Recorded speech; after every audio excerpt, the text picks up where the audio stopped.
Gwe, Upsalada Gwe. Hello, welcome. My name is Neil Silcox.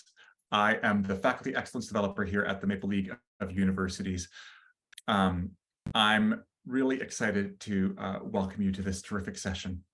I am joining you from Kutubuktuk, which is colonially called Halifax. It's in unceded Mi'kma'ki territory here in what is called Nova Scotia, Canada.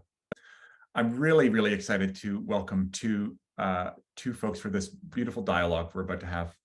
Dr. Ashwani Kumar is an award-winning professor of education at Mount Saint Vincent University in Halifax, Canada. His teaching and research focuses on meditative inquiry, which is a self-reflective and aesthetic approach to teaching, learning, researching, creating, and living. His academic books include Curriculum as Meditative Inquiry, which won the Outstanding Academic Title Award by ChoiceReviews, Curriculum in International Context, Understanding Colonial, Ideological, and Neoliberal Influences, and Engaging with Meditative Inquiry in Teaching and Learning and Research, Researching Transformative Potentials in Diverse Contexts, which we'll be talking about today. Also joining us is Dr. Manasi Thapliyal, an assistant professor with the School of Education Studies in Dr. B.R. Ambedkar University in Delhi, India. Her doctoral work is in the domain of sociology of higher education, engaged with academic reforms and the dynamics of change in universities through a case study of the University of Delhi. Her research interests include higher education reforms, policy and practice, educational organization and leadership, dynamics of institutional change, academic cultures, the people science movement in India, and education for social transformation. I'm also just going to take a moment to share my screen. There we go. I just wanted to show you the beautiful cover of this book, which is going to be the center of our conversation design, the terrific book, Education in Meditative Inquiry in Teaching and Learning and Research, Realizing Transformative Potentials in Diverse Contexts. If you haven't read this book, that's just fine, but I will really encourage you to do so if you get the chance. And if you are unfamiliar with meditative inquiry, don't worry, we're going to clarify that as part of this conversation as well. But let me do my best to let you know what I have gleaned from meditative inquiry from reading Dr. Kumar's articles in this book. And I would say that it is the goal of bringing a deliberate, compassionate, and empathetic mindfulness to our work. It's a holistic framework for thinking about teaching and research and service and all other parts of our lives, recognizing that they are all really inextricably linked with one another. In a response to this book, Ardra Cole called it a gathering of scholars from diverse contexts in communion around the concept of meditative inquiry. And I think that's a beautiful sentence. It really feels like a community coming together for a conversation. There really is a diverse set of perspectives as well, exploring this concept of meditative inquiry in education at all levels, from elementary school to university to law school, doing it in dialogue with fine arts practice and poetry and Buddhism and martial arts, and addressing social justice in many forms, from self-love to trauma-informed practice to queerness and Indigenous ways of knowing. And I'll say personally that since engaging with this book and this work, I've noticed a shift in my own life and in my own teaching.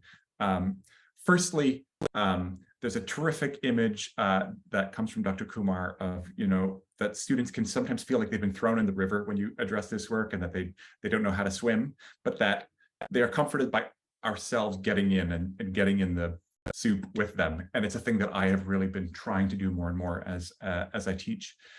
And one thing that I really carry in all aspects of my life is this invitation to listen to silence.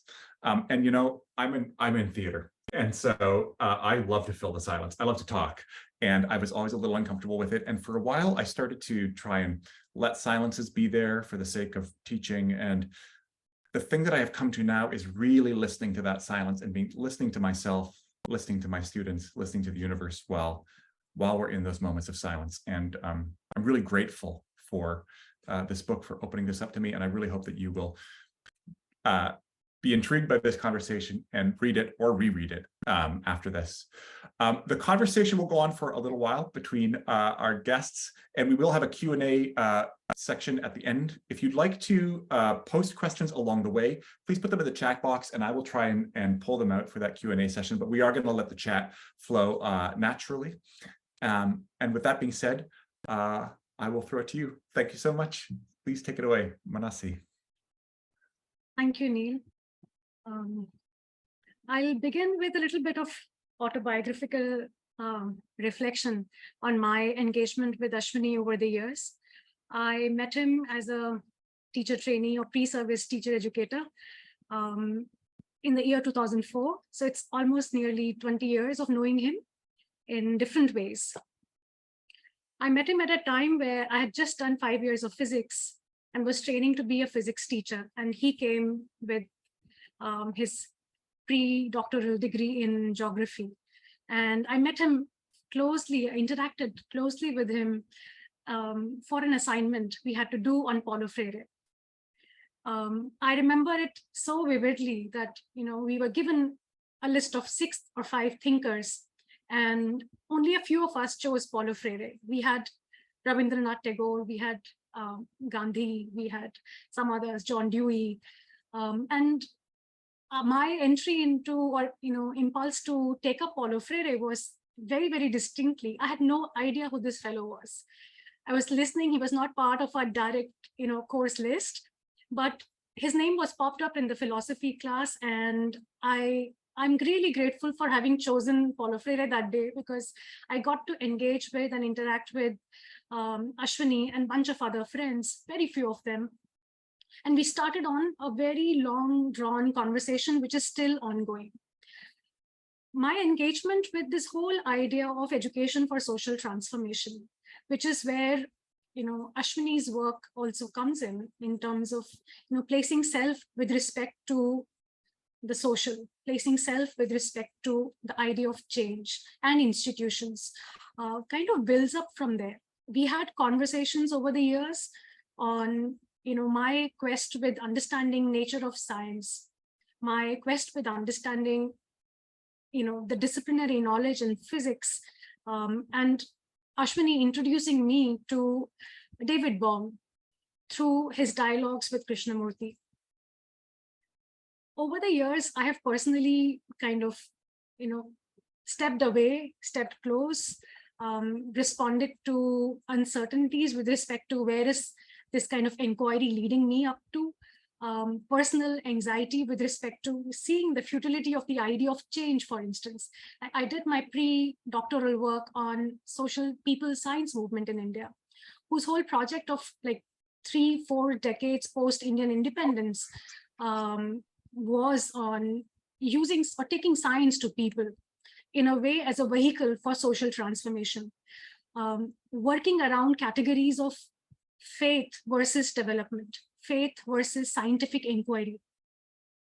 And there, my kind of location of, a difficulty with respect to what Ashwani had to say even then, his engagement with Krishnamurti's work, his engagement with the idea of, awareness or human consciousness as the seat for engaging with social conflicts, psychological conflicts, and my concern with understanding or making sense of how scientific inquiry is the base of modernity, or how scientific inquiry can actually lead you from places where you can struggle with, fight injustice, which is deeply rooted in the social, which is deeply rooted in unjust structures that we have inherited, whether they are part of our colonial legacy or they are part of our ancient legacy, which is marked by deeply casteist Brahminical structures. So for me, the conversation or dialogue with Ashwani kind of began from there. Scientific inquiry vis-a-vis, he didn't have coined the term or didn't use the term meditative inquiry then, but locating the seat for social change in the self, or saying that, as the book says, that human consciousness is in conflict. And it is when you address the conflict at the level of self that you can work towards engaging with structures more meaningfully. So I think beginning with that, the conversation I've had with Ashwani over the years has also kind of hit, and I must confess it to begin with, I have been listening to Ashwani as he worked on his doctoral, chapters, thesis. He would share drafts with me. I would read it, and I would disengage.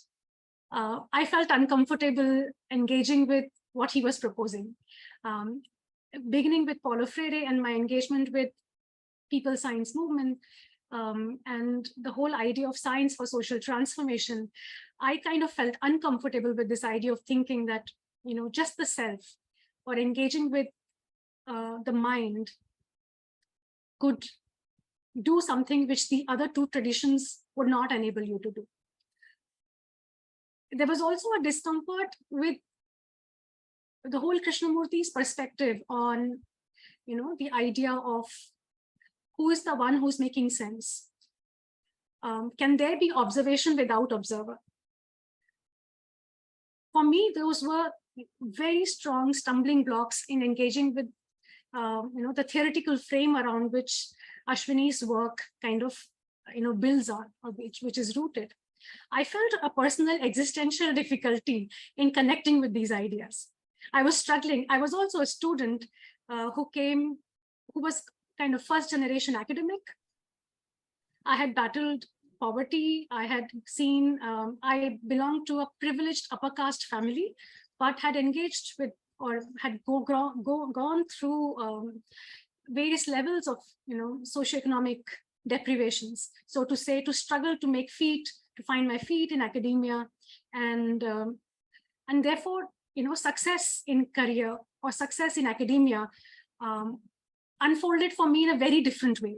It meant those markers of, leaving people behind, of reaching an end point of excellence, assessing myself in terms of my productivity in certain ways. I had constructed that self for myself, what Ashwani proposed in terms of, what is success? What is academic success? What is failure? It kind of unsettled my way of being for the longest time. And yet I had this idea constantly churning within me, which kind of asked me to reflect on that when I read, for instance, John Holt's work, How Children Fail, right? I vividly remember an excerpt from the text, I don't know, one of the books, where he talks about how when he entered a teacher education classroom, he tried to make eye contact with the people present in the room. These are young people who are preparing to be teachers. And none of them would make an eye contact with him. And he reflects on this whole experience that these are students whom he asked that, have you stepped out into the world? Have you seen the world? Have you seen your fears? I'm kind of extending that argument, but he reflects on that moment where people feel scared to make that eye contact for the fear that something may be asked of them, for the fear they may be asked to voice what they think, for the fear that they may have to voice themselves out. And fear of owning up to that voice kind of ringed in my own head as an educator or as a student. So there, engaging with what Ashwani had to say also meant engaging with what I had to say. It also meant engaging with who I was as a person. And I don't think I was ready for that for the longest time because I had so many things to achieve. I had to take care of that constructed identity of what it would mean to have done justice to my parents, what it would mean to do justice to the years of investment they did on my education. How I had to first take care of X number of goals before I could stop and face my fears. Or I stop and face or respond to what Ashwani is saying. So I engaged in these conversations with him. He would tell me about his encounters with Gurdjieff, with Krishnamurti, with Osho, with Ashutosh Kalsi, and I would just celebrate them in my head as feeling happy for my friend that he is able to engage in these conversations. But over the years, going through personal experiences in a way which kind of force you to take things head on, to address and face up to questions which I had pushed quite far behind, allowed me also to engage with Ashwani's voice more clearly. It asked me or allowed me to think in terms of what does myself stand for? What is the self that I'm working towards?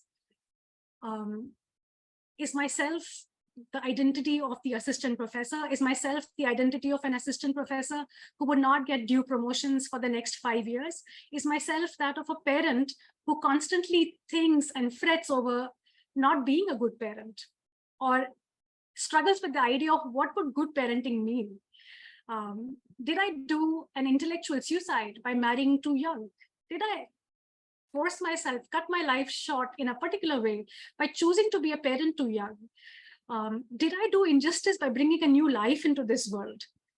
Was I ready for it? I have not seen myself, and I have brought another life into this world.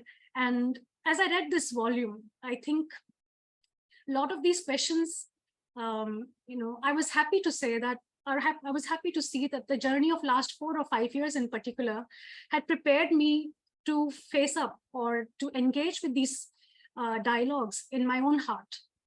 And therefore, I agreed to Ashwani's invitation to reflect on his journey on meditative inquiry with all of you today. So I think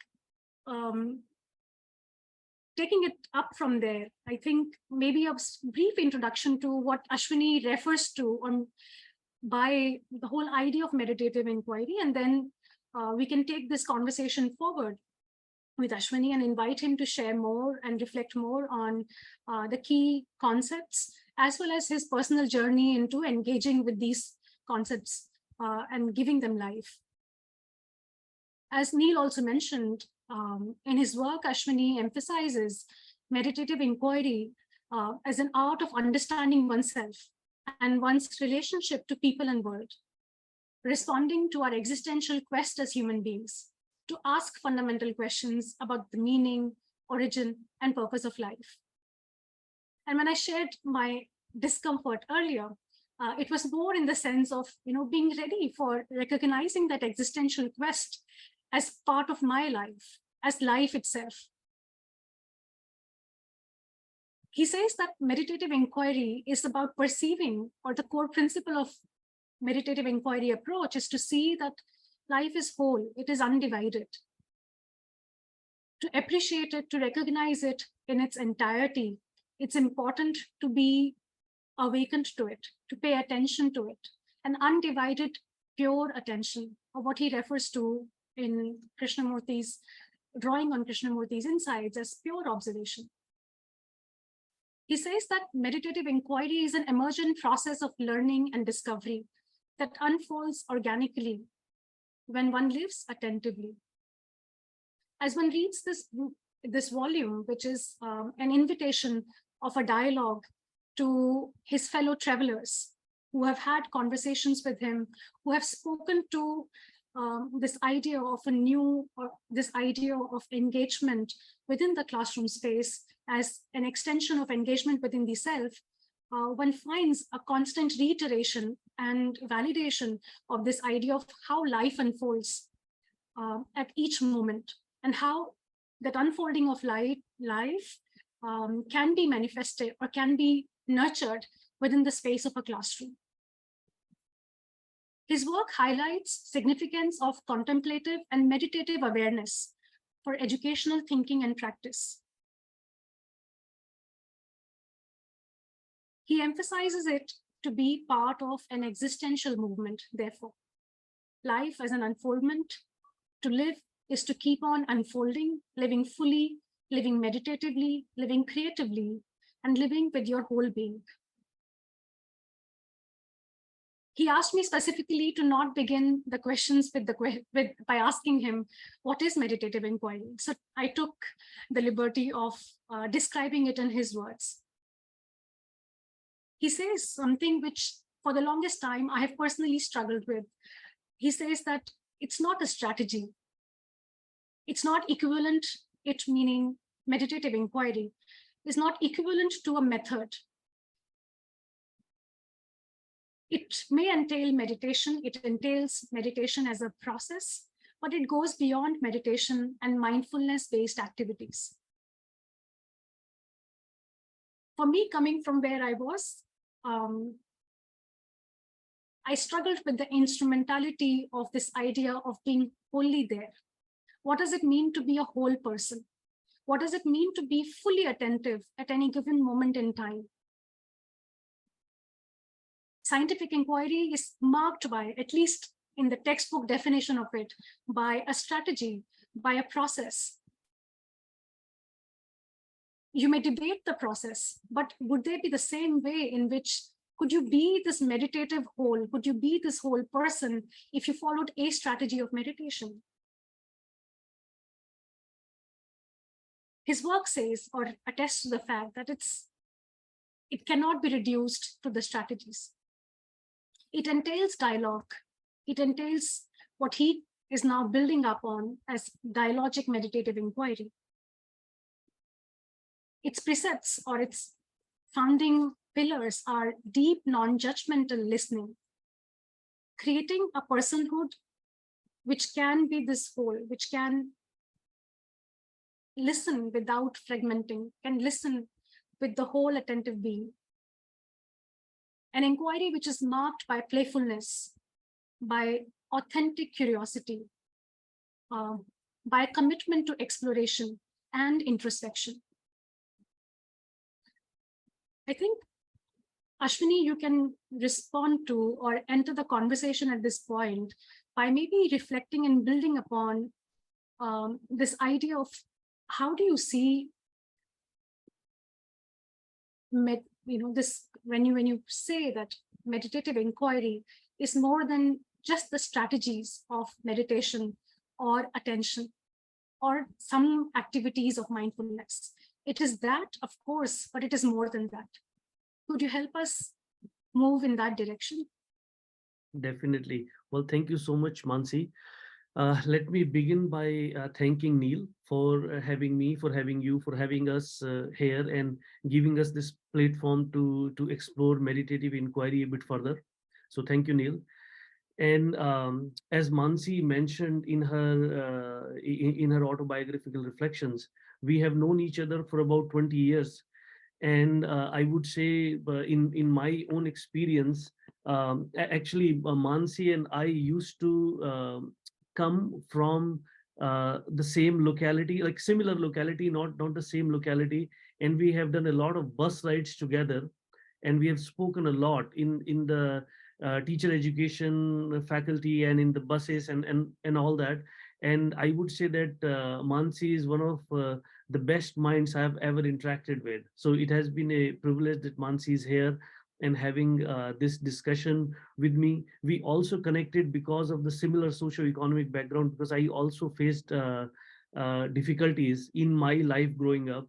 And for some reason or the other, we were always drawn to similar teachers. We were always impressed by kind of similar, like both of us were thought very highly of certain teachers, and that also kind of connected us.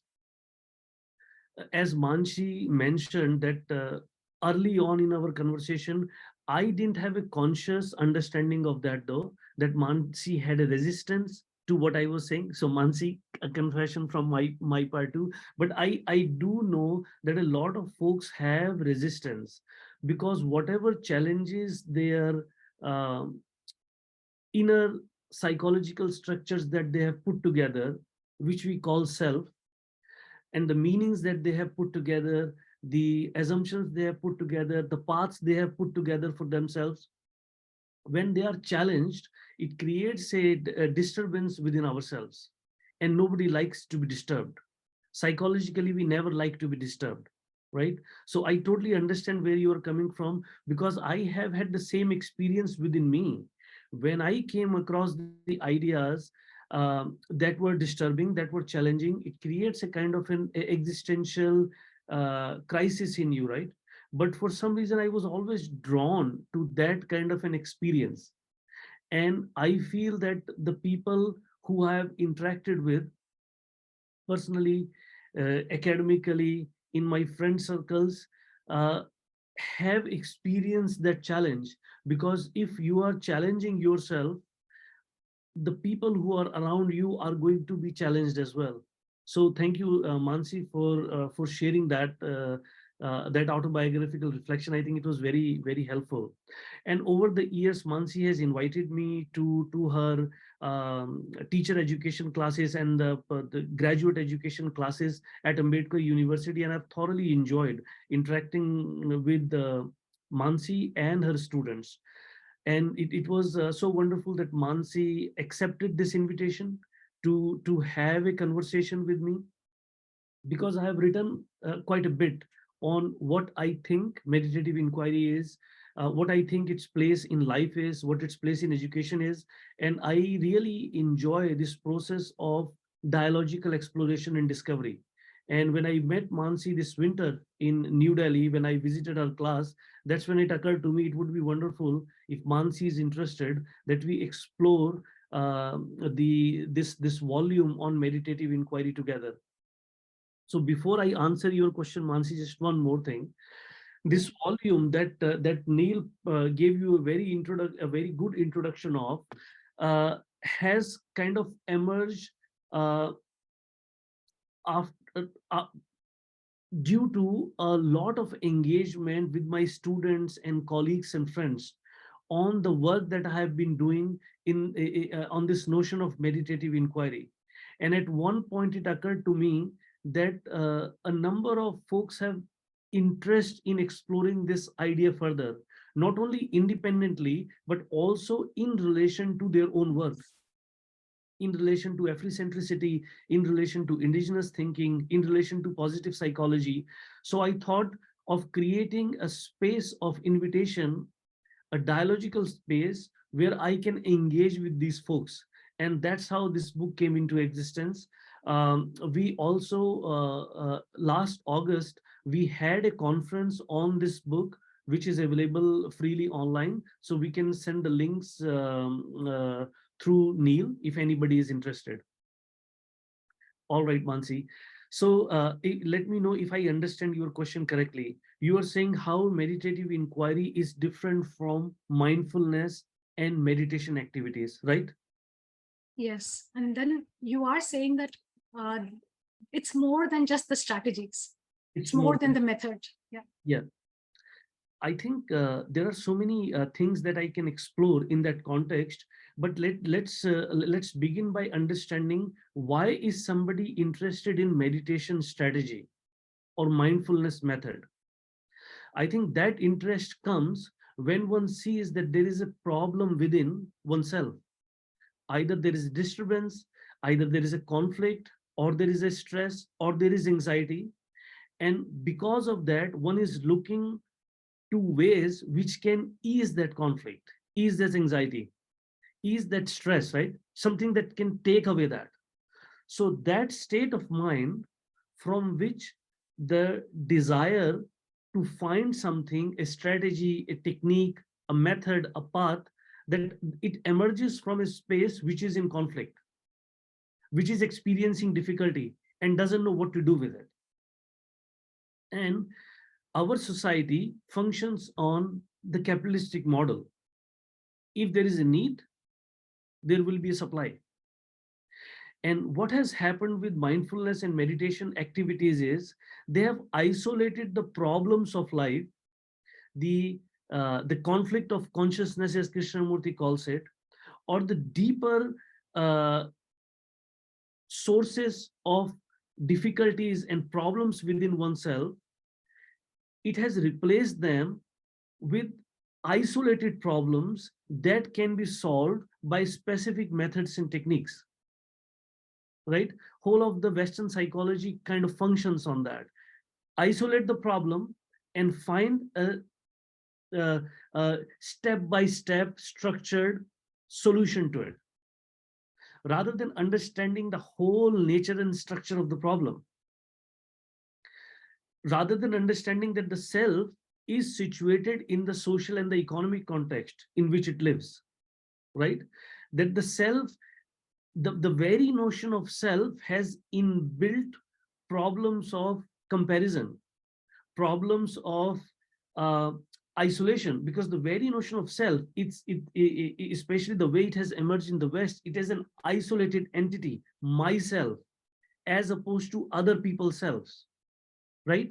So the way I think is that this whole notion of mindfulness and meditation activities kind of has become disconnected from its very roots. So the whole notion of mindfulness, we all know, comes from Eastern wisdom, especially the insights of Buddha. But the whole focus of Buddha was not to ease your stress and tension. It was to find truth. It was to find peace in life, a true peace, not a peace so that you are peaceful and you can produce more, so that you are peaceful and you can perform better on standardized tests, not that so that you're peaceful and you can really give an excellent talk or something. The whole notion of the peaceful was to have a peaceful self, or a peaceful being, and from that whatever will emerge will be peaceful and create peacefulness around. If you are rooted and situated in truth, you will spread truth, you will live with truth, you will invite people towards that truth, right? So what has happened with the mindfulness and the meditation movement, because of its obsession with scientific measurement, measure, if you breathe like this, what happens to your mind, what happens to your heart rate? It's all good, but see the mentality from where it is coming from. Finally, we have another way of taking care of anxieties and stresses, rather than understanding why do we live a life which creates anxiety. Why have we created social, political, economic structures which are anxiety provoking, which create conflict on you, which makes your life better, right? So meditative inquiry is an holistic engagement with life. It's not finding one isolated technique and try to fix a particular problem you are having. On the other hand, the problems, when we feel anxiety, when we feel stress, when we feel jealousy, when we feel a conflict due to comparison, those to me are invitations to go deeper within yourself, because they have caused disturbance. Somebody had something, because of that I'm feeling jealous and I'm going through a disturbance, right? So there are two movements that can emerge from that. One is, okay, I'm going to find a technique that can ease that. Or I can say, oh, this is a great doorway. This is showing me that something externally can cause a disturbance and chaos internally. So let me dive into it. Let me understand why an external circumstance created a disturbance within myself. Let me go deeper into it. And when one goes deeper into it, one sees how one is conditioned, how one is conditioned by the society, how one is been conditioned by the media and the market, how has one been conditioned by one's parents, right? So one disturbance opens up a whole door of inquiry to understanding not only yourself, but yourself in relation to the whole of life, which the isolated meditation techniques and strategies don't focus on, because that's too much of an exploration. Why go into too much of an exploration when you can isolate a technique and strategy and sell it as a remedy? So selling, I would like to underline that word. Due to capitalism, everything is a matter of sale and purchase. So are meditation techniques and strategies. And that's what my problem with them, because they don't give you a holistic existential way of exploring yourself and the world around you, within you, but isolate the problems, fragment the problems as if life is fragmented, as if your jealousy and stress and conflict are independent of how you have been conditioned, how you have been living, where you have been living, in what system have you been living, right? So that's why I would say meditative inquiry is a holistic engagement, rather than it's a systematic step-by-step process of ending, or how would I say, suppressing particular problems that you may have. Have I responded, Mansi? Yes, you have responded, Ashwini. Since you brought Buddha in, so maybe I was just wondering that throughout Buddha's years, the human Buddha, he propounded different sutras or wisdom, different preachings, and towards the end of his life, it is said that the last set of sutra to be preached is the Lotus Sutra, which was codified several years after his passing.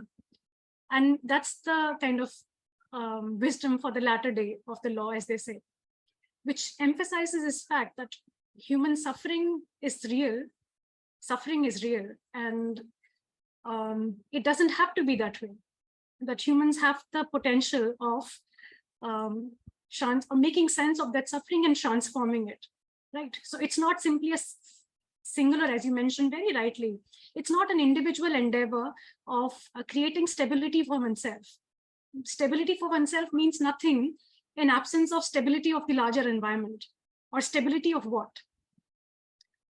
I don't know if I'm making sense on that, but my concern has been that, for different people who have experienced life in various forms, not everybody reaches academia, not everybody gets a chance to mull over the spiritual quest or questions which are more existential in nature.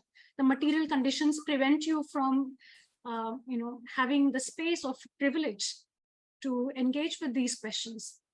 And then there are, these strategies are also seen in a way to, or, you preach to people, or you look up to these, when you said, selling spirituality, you sell them in the form of self-help culture, where you say that, okay, if you can live through this phase, perhaps there will be light at the end of the tunnel. We're looking again for something very, very external, and we're still confined in the paradigm of the individual. So the self-help industry focuses on the individual and keeps you there. And what I seem to be understanding from what you're saying and what is being written in the reflections from different contributors is that this process is a process of coming to appreciate the interconnectedness of the whole environment, the interconnectedness of self with the other, with the living, the non-living, with our environment, with our culture, with our politics. And unless you undertake that radical inquiry, or you prepare yourself to undergo that journey of finding that interconnectedness, of finding meaning or worth of yourself in that interconnected way of being, it's very difficult to truly undertake it as a transformative exercise. Am I correct? So the last part I wasn't clear, Manasi. How are you connecting it to as a transformative exercise? Are you saying that because it becomes like too big a project? Is that what you're saying? To some extent, it becomes too big a project where you cannot envision the limits of it or your contribution to it. You live with a kind of recognition of, for instance, when we say mindfulness, being mindful is also being able to recognize anger in yourself for what it is. Is it self-obsessed emotive anger, which is about your desires not being fulfilled, or your fears realizing themselves true? Or is it about, you being emotionally disturbed from your sense of equilibrium? Or that anger could be emanating from a very deep, seated desire for justice, recognizing the play of forces which are, creating injustice in the first place. And that motivates you to not think of yourself as a victim, but as somebody who creates a narrative of fighting against injustice. In that, what role social movements or political movements play, for instance, they provide you this anchor or a scaffold within which you can locate your anger, you can locate your sense of justice, injustice. You can locate this, this project of what will you work towards step by step. And I would think, like many spiritual orders, I know your position vis-a-vis organized religion, as a space where, again, very, very deep conditioning happens. But religiosity or spirituality as projects which allow you to transcend the egocentric self, can it happen alone? Perhaps that is where I'm trying to get you to reflect on. Can this exercise happen by itself? Can it be a project between like a teacher and your students? Can it be just between two people? Or will it require more organized scaffolding? Perhaps that is where I was trying to go. I can try to respond to that question, Manasi. I think one thing that is important that I want to emphasize, that I didn't grow up in materially wealthy family, but I still was interested in inquiry, in understanding. I don't know how, and I don't know why. I think I met some people on the way that fueled it, that made me realize the significance of it. But the way it happened was that I was ready to engage with them. So it was mutual.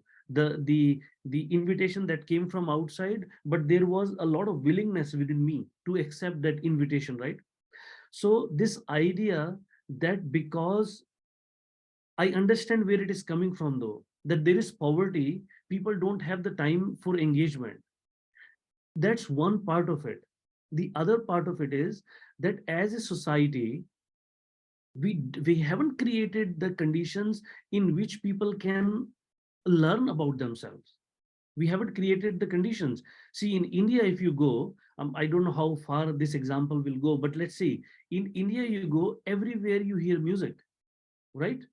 You go for your to get your hair done, you hear music. No matter where you are, in the buses, you are hearing music. So music is part of the culture, right?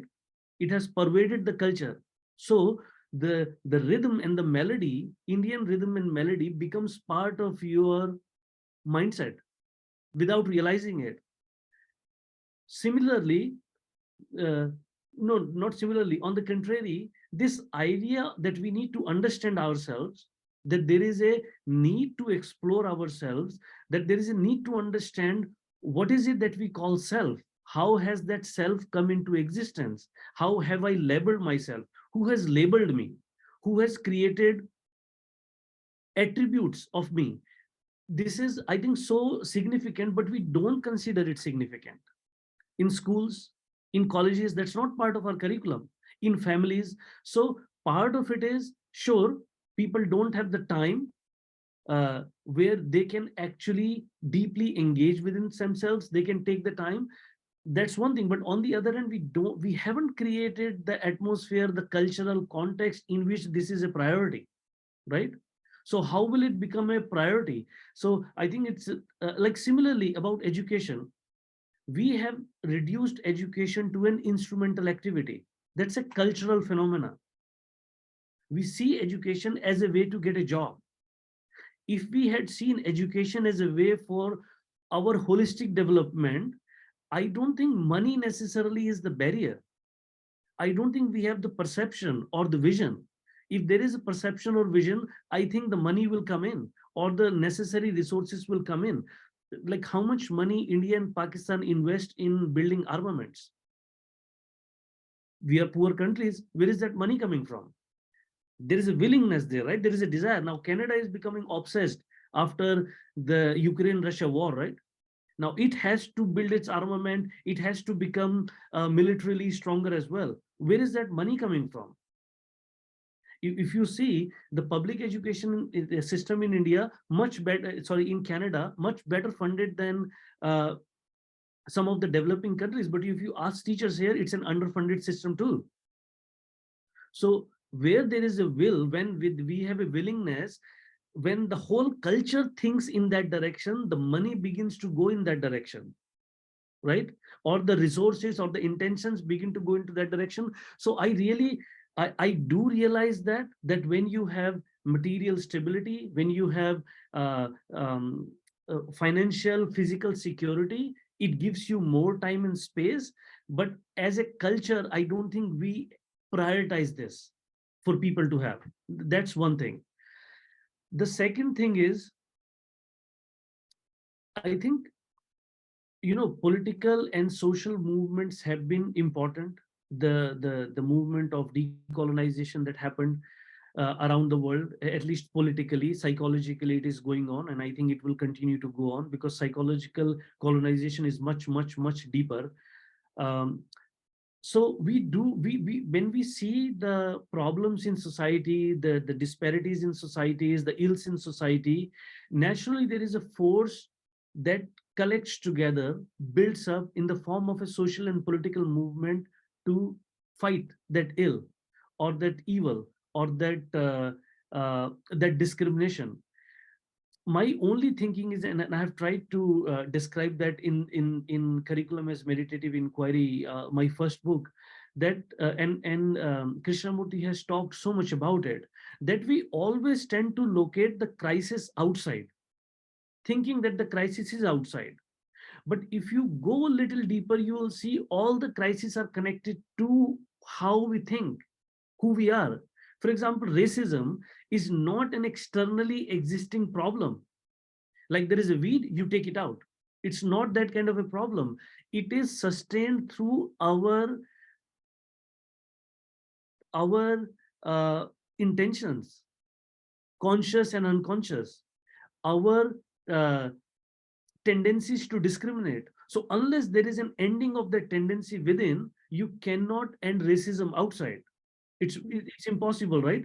So these social and political movements are very helpful, no doubt about that, because the discrimination has reduced, the decolonization has happened.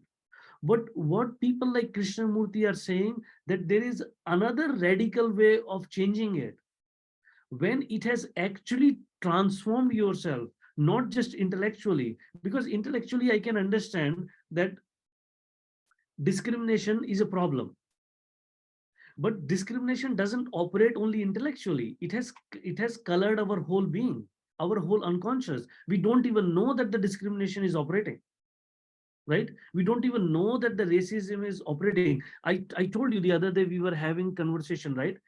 No matter where we go in Canada, the people, those who are above 50 or 60, Indian people in Canada, they are always interested in learning about what my caste is.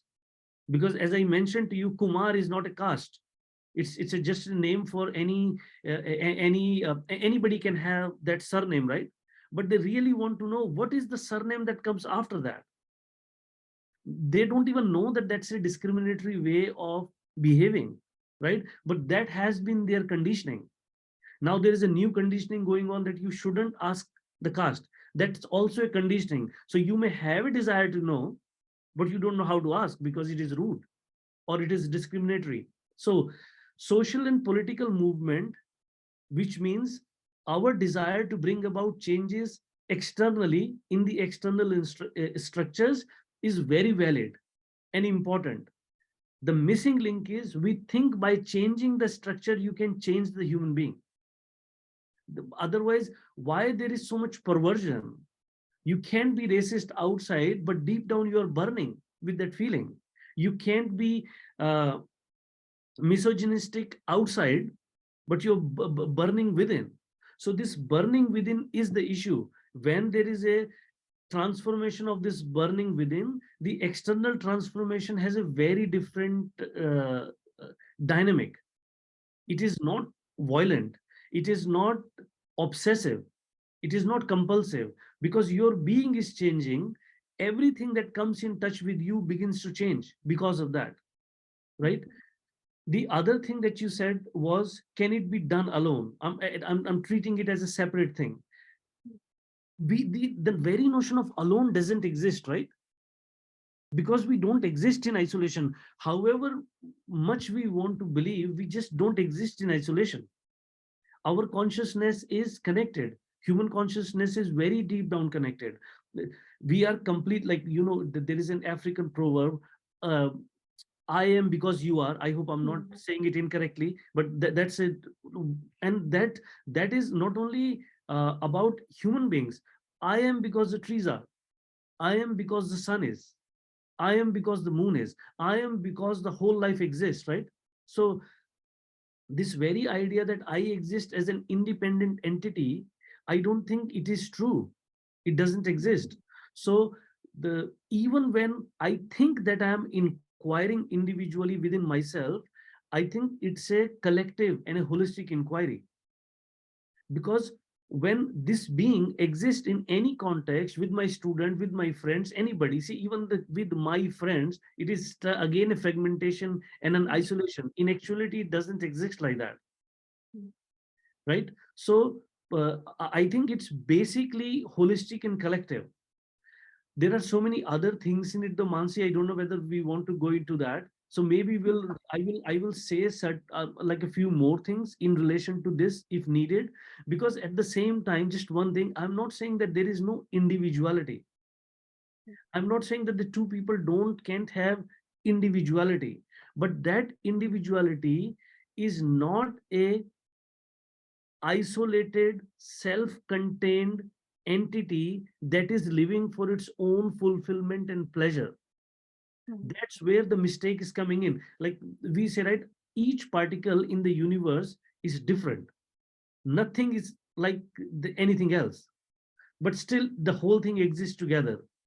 So I think that's where I would say that the individual, it does exist, but it is not I am as an individual against you. Right. So individuality and collective existence, this paradox, I think, is the part of the existence. But shall In a we way, move on?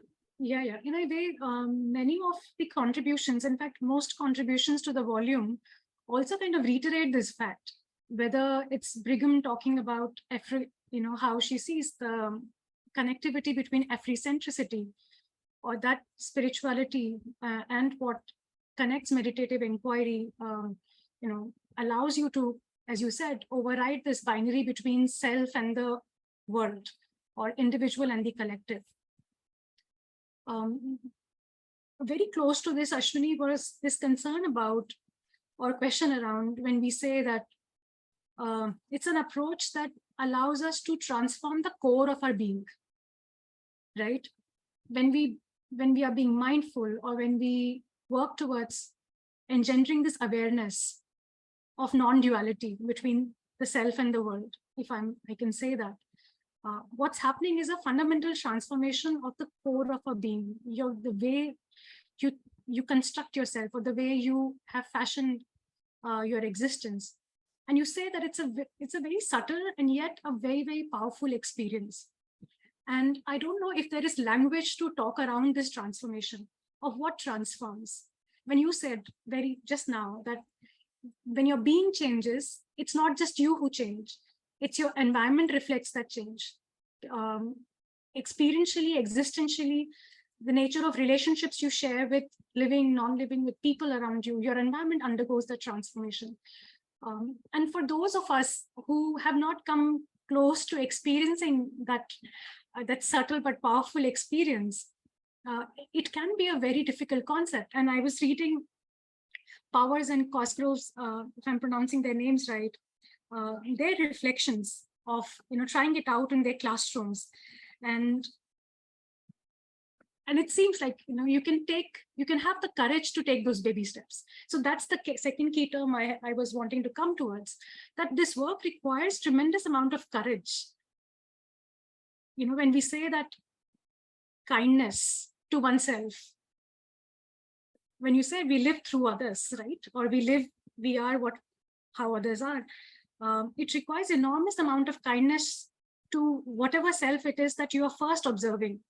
Unless you have that lens of kindness or deep compassion, that observation itself is very, very difficult. And that is, I think, I'm emphasizing it more because that was my personal struggle, to gather the courage to be kind to what I had constructed as, to see what was going on in my own life. And getting that courage kind of also allows you to overcome that fragility which you carry with you moment to moment. Fragility of, feeling vulnerable, that things will not turn out. So my present I is looking at the future I that I want to manifest. And that constantly plays and interferes in the way I experience every moment. So that courage also requires to let go of that, the future I, and to face or to embrace the past and the present spontaneously with genuine curiosity and compassion.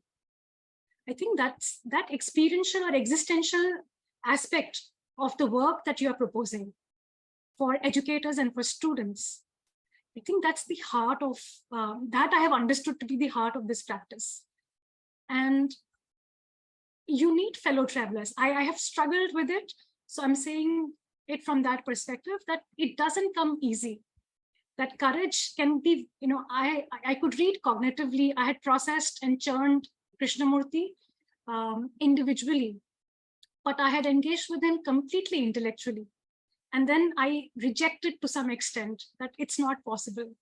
Unless, what in Eastern traditions, when you talk about consciousness or you talk about reflection, you say that you reflect on an object, right? You reflect on that thing.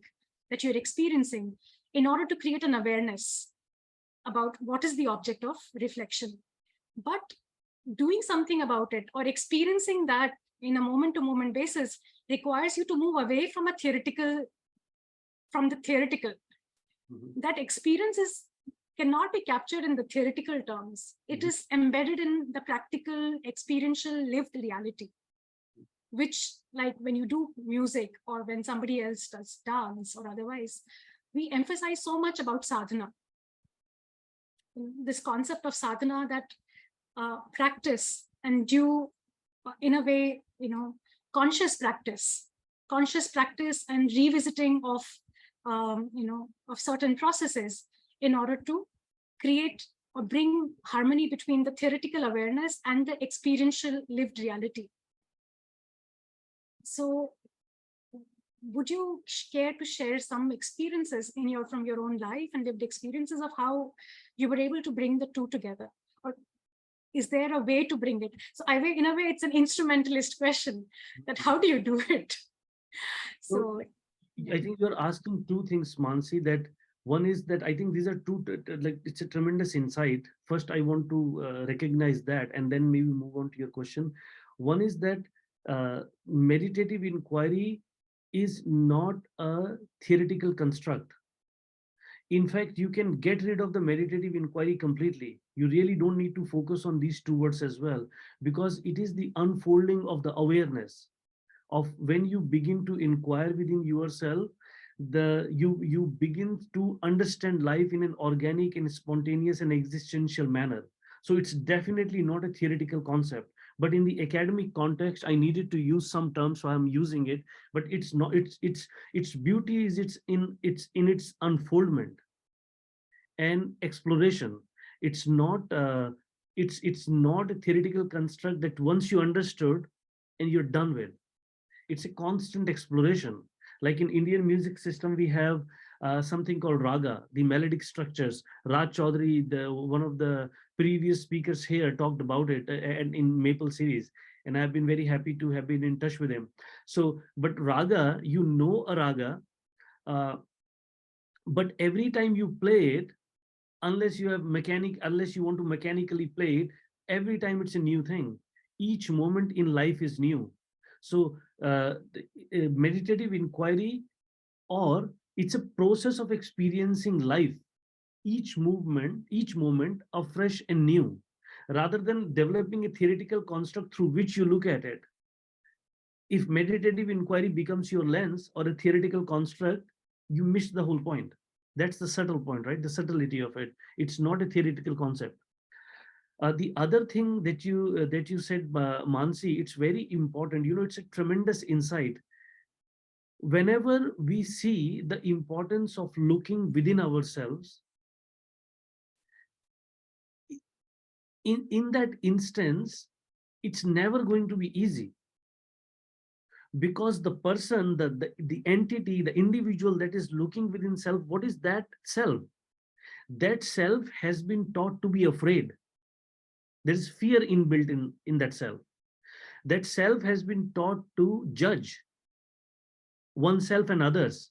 That self is conditioned by religion, by politics, by culture, by market. That self has the tendencies to be self-centered, to be jealous. So when you are looking within, you have a fear, right? For example, if I have a fear and I said, okay, I really need to look withinward. When I'm going to take that journey, the first moment, the instances are going to be very difficult, because who is it that is looking at it? This whole structure of the self is looking at itself. And that structure has all the things that I mentioned: the fear, the comparison, the jealousy, the judgmental, the judgmentalness, if I can use that word. Through that, it is looking at a fear. So it tries to suppress it. It tries to control it. You have to be brave. You can't be afraid, or you're just wasting your time looking at it. Go do something in life, or create this or do that, right? So whenever we begin an inward journey, the conflicts begin at that time. So what you're saying, kindness and compassion, you need that. You need to look within yourself. Krishnamurti, you have used to say, you have to be a friend.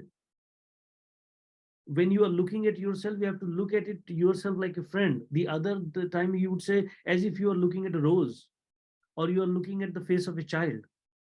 When you are looking within yourself, not looking from the heavy conditioning of judgment and comparison and everything, but can you look, just look for the sake of looking what actually exists. That's a very hard process.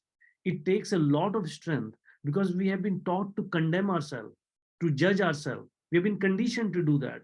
And we also take, now that's a subtle point, maybe we can go into that later on. We also take pleasure in that, uh, in doing that condemnation and then judgment. But that's something that maybe we'll explore later. So it is very important. It's extremely significant that we have the strength, what you're calling courage, strength to look at within ourselves, not with an intention of, okay, I'm going to end my fear right now, or I'm going to end my jealousy right now, or I'm going to end any conflict I'm having. But can I just be with what I am labeling as fear or jealousy or conflict? Can I just be with it for a little bit and let it be?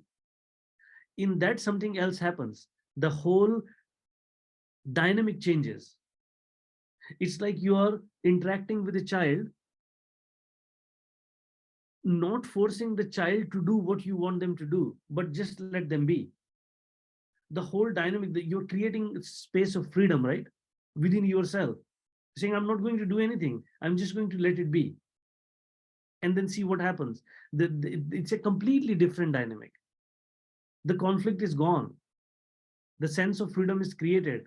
So the thing that is bothering you, which is yourself, it has the space to exist. And because it is existing in a space free of conflict, in a space of freedom, in a space of awareness, it shows you what it is, and then it disappears. What was your question other than these two insights that you shared, Mansi, that the need of compassion and kindness, and that it is not a theoretical construct? The question that you were saying, how do I do it? So I was going there, but since you mentioned, you responded to in this way, I was also thinking that this quest for, it was, I think, Christina Fleming's paper in the volume, where Art and Letters, right? Where she refers to this idea of living from moment to moment, or living through the messy moments of life, right? So life unfolding itself as having the strength to, or the patience to live through the messy moments of life, not wanting resolutions, holding on to these questions, knowing or not caring enough if there would be ready resolutions for that. That kind of quality of existence alters. So I was reading it, and it got answered in many of the chapters. But this whole idea that does this acceptance or owning up to or facing up to what one is, this kind of compassionate, careful attentiveness to who we are, does it create a passive acceptance for how things are? Or can it be a force for transformation, as you've been saying?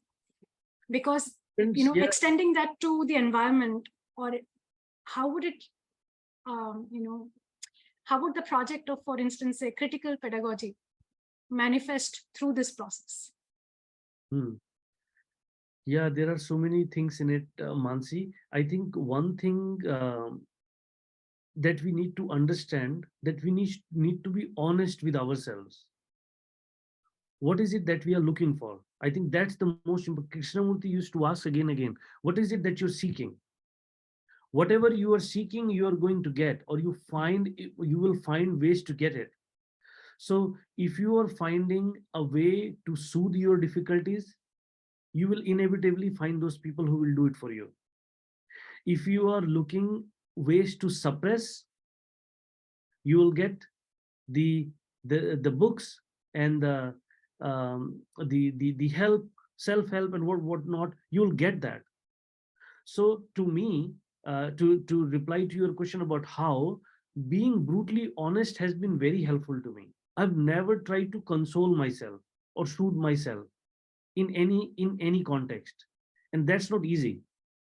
I'm not saying that's not easy from an egocentric perspective, because the whole structure of the brain is to seek security. That's why it allows itself to be conditioned by religion, by this, by that, because it wants security. It wants to feel stable.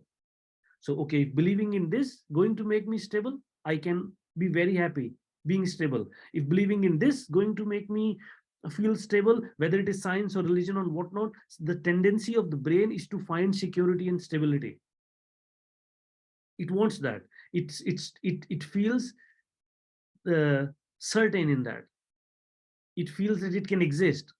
So that's our deepest hankering in life, is to find security, stability, certainty. For some reason, I've been like very aware of that tendency. Not that that tendency is not within me, but I have not tried to nourish it and sustain it and find it in things. So the impact of that is, it's kind of living with kind of fire. You can never hold on to anything. You can never say, okay, this is it, I got it. This is what it is. That's why I cannot say, okay, meditative inquiry is a structure. You do this and this and this, and finally this is going to happen. It's not like that, because life is not like that. So living with brutal honesty is extremely important, to see what is it that you're looking for, because you're ultimately going to find that, right? People have visions of this deity, this god, this figure. They are sowing the seeds in very deep unconscious. This is what I want to see. And so this is what appears, right? Dreams are a similar phenomena. So what you're looking for, I think, is so important, is so significantly important, that you need to know what is it that you're trying to find. And in this journey, as you said, right, the fellow travelers can help. I definitely had friends like you. I had friends in my neighborhood, and of course, through the books, through the teachers who have come across the very radical, and I've always been also interested in very radical teachers, like very radical, who take the carpet from under your feet. I've always find that somehow attractive, that there has to be, this person is not soothing me, this person is not pacifying me, this person is not uh, creating an atmosphere of an ease. This person is actually challenging my whole structure of existence. I'm always drawn towards those.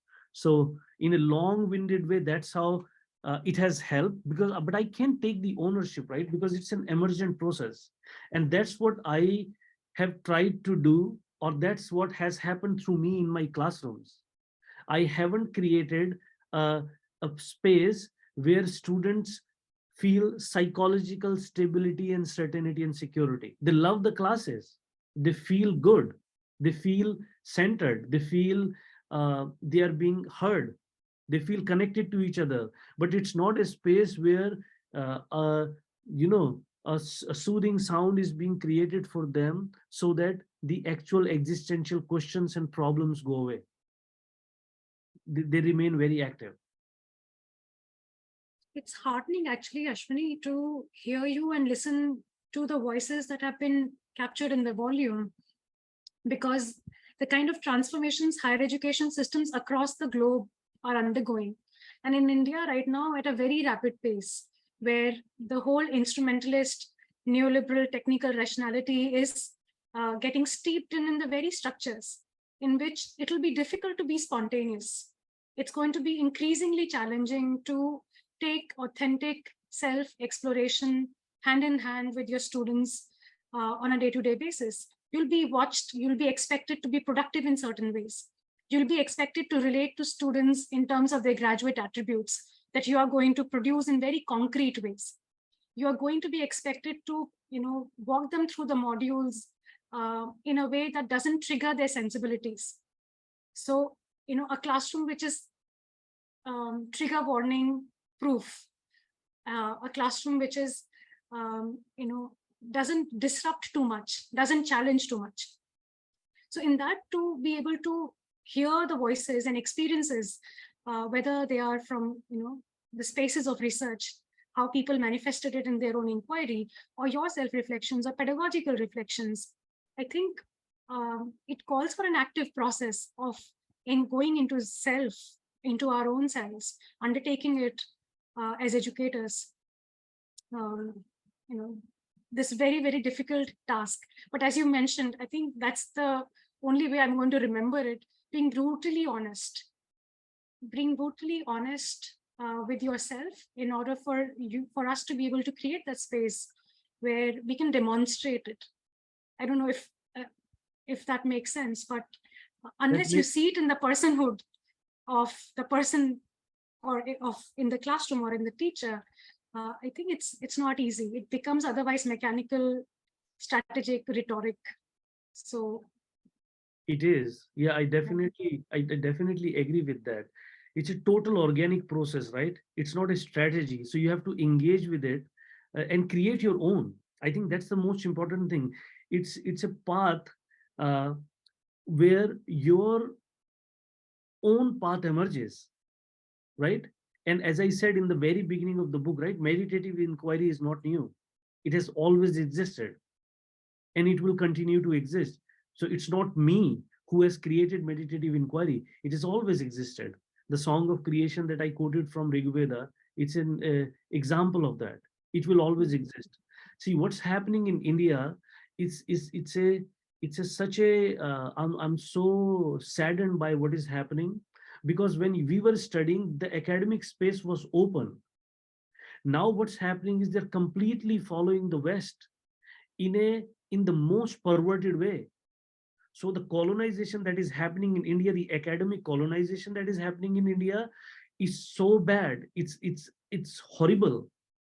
It's completely falling into the trap of the neoliberal capitalist academy that we have created here in West. It's embracing it. The other day I got an email from Ministry of External Affairs, WebHub, this and that, right? So they are starting some program for, of course, science and engineering professors to visit India, but they have to be from specific universities. It is getting into this ranking measurement. It's really bad. I'm really extremely sorry for India. Not that we are very better off here. We are complete neoliberal capitalist system here too, in the West, in North America. But what's happening in India, it's going to be so bad and perverted. And I don't think a lot of people are seeing it. People like you, Menon sir, Rama ma'am, they're seeing it. But a lot of people have no idea what is happening. The most dangerous thing is happening. If I can enter here, like briefly, the sad part is like the neoliberal globalization integration of higher education markets is happening simultaneously with this huge, force with which hyper-nationalism, xenophobia of very specific kind, hatred, propaganda against particular religious minorities is on the like crescendo. So you have discourses which are available through social media, which are infiltrating the minds of young people, which are pushing them to align themselves to one identity versus the other, which are creating this false kind of course, a very strong sense of self, which is located in these hyper-national frameworks of particular sensibilities. And there is where, there is so much radical potential in the classrooms, whether it is schools or higher education classrooms, where you could help them see these conditionings for what they are, create a sense of how the whole project of othering is politically, socially motivated, whose purposes are it serving. So how do you, when there is mass scale indoctrination happening outside of educational institutions can actually provide a space of allowing people to, be mindful of what is indoctrinating about them. And that is, I think, such a huge potential for a meditative inquiry as a project, as an existential project, which is the only way you can take indoctrination heads on. That has been my approach. So rather than focusing my attention on changing the structures and policies, which I did, again, that's not a bad thing. I have put my entire intention and attention and efforts in creating dialogical spaces in my classroom and outside, where we can meet, as you're saying, these devastating tendencies head on. So Ashwani, I'm mindful of the fact that it's Yeah. already, we just Yeah. have 10 minutes. Yeah. Would So you want to address some questions in the chat? yeah, so we can address, yeah, you can address some, I can address some. So Neil, it's your turn now. Thank you so much. I do have a couple of questions that have come in from the chat, but if someone would care to flip their camera or microphone on and speak a question out loud, you can please maybe raise your virtual hand and I will try and keep track. Or if you can't do that, just turn your camera on and put your hand up. But I'll start with this, which comes from Paul, and there's a follow-up from Hirshikesh. This is regarding disengaging meditative inquiry from a solo self-interested venture towards something more collective. How do we teach this? How do we create the space in our classroom for this deep and holistic engagement? And Hirshikesh adds, how can we teach about holistic engagement to students coming from different cultural, racial, and socioeconomic backgrounds? Are all parents from all backgrounds willing for this holistic engagement? And how can we deal with conflicts of interest? Well, I think my response, and Manasi, feel free to jump whenever you feel like it, right? My response has always been that charity begins at home. So I also tell my students who are engaging with me that please don't worry about implementing the ideas that you're learning from here into your classroom. That's too quick. You're turning this into an instrumental approach. How about begin exploring yourself? Begin understanding yourself. Have you taken the time to understand your classroom context? What the classroom context is like? Like I do often do an autobiographical statement in my class, and a bunch of other things I do. I don't think we have the space for that right now, but you can read some of my writings that will give you some ideas. But my focus is not on how we can take it to the classroom right away. I think more important thing is, do I understand it for myself, what it means? Have my own meditative inquiry begun? Independent of what I am saying about meditative inquiry, has my own meditative inquiry begin to emerge within myself? Because it's an organic process, then that will transform any context you are in, whether it is the home context or it is the classroom context. Then the ideas to transform your class naturally will occur to you. How in what way the classroom can become a space of dialogue, in what way class can become a space where we provide students freedom so that their creativity can shine, their true creativity can emerge, right? Manasi, any thoughts you may have? I think I agree with you. I'm more interested in how you respond to the next question, I think by Daniel Pierce, speaks, kind of gives voice to my questions also. How we reconcile any revelations. Okay, go ahead. No, you go ahead. Okay, how do we reconcile any revelations we may come to through engaging in the process of introspective personal inquiry with systemic barriers, creating the less than optimal conditions we find ourselves constrained by as society? The cognitive dissonance created by way things are contrasted with the way they could seem as impossible hurdle. If I am understanding the question right, I'm thinking that the questioner is asking that when you go inside, you discover a lot of the external barriers that are imposed on you. Is that what you're saying? And the more you see that, the more you realize that it is impossible to change the system, to change the society, and change oneself. Is that correct? Have I, Daniel, have I interpreted your question correctly? Danielle says in the chat, yes. How do you not fall to apathy? To apathy, yes. I think again, like if you remember when Manasi was talking about the compassion and kindness, and my response to that if we create a space where we let the internal struggles, dissonances, conflicts to exist for a moment. I'm just in the process of editing a book of one of my friends. Mansi mentioned his name, Ashutosh Kalsi, And one of the thing that he's saying in that book, which is so important and radical for most of us, is that can you let it be? Can you let those dissonances, those conflicts, those struggles be? Because when you let them be, you will see what they are truly.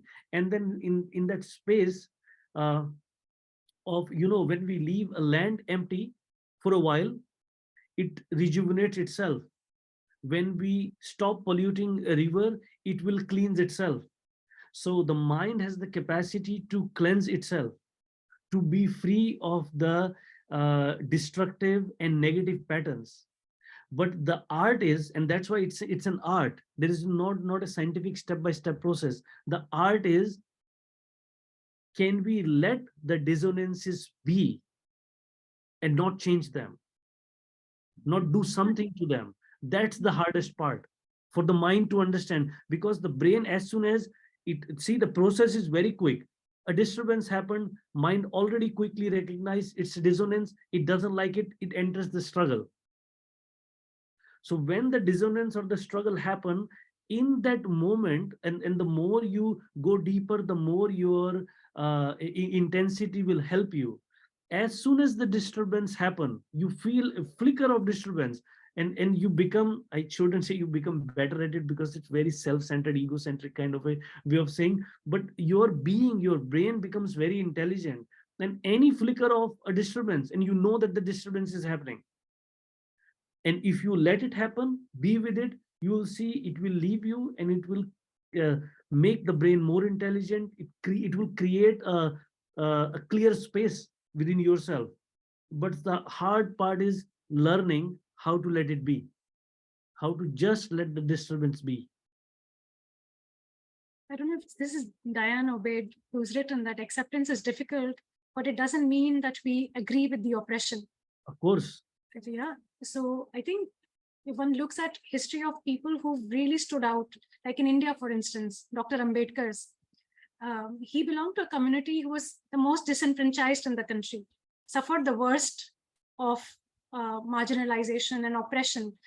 And yet his commitment to creating a new world order for India, so to say, even pre-decolonization, to create a new society which is not based on casteism and Brahminical oppression, required, I think, deep amount of commitment to the cause, right? So awareness of oppression, I think, creates a context in which you also find or explore ways of fighting it, of contributing to the struggle against it. That's something which I think the mindfulness or constant engagement requires one to do.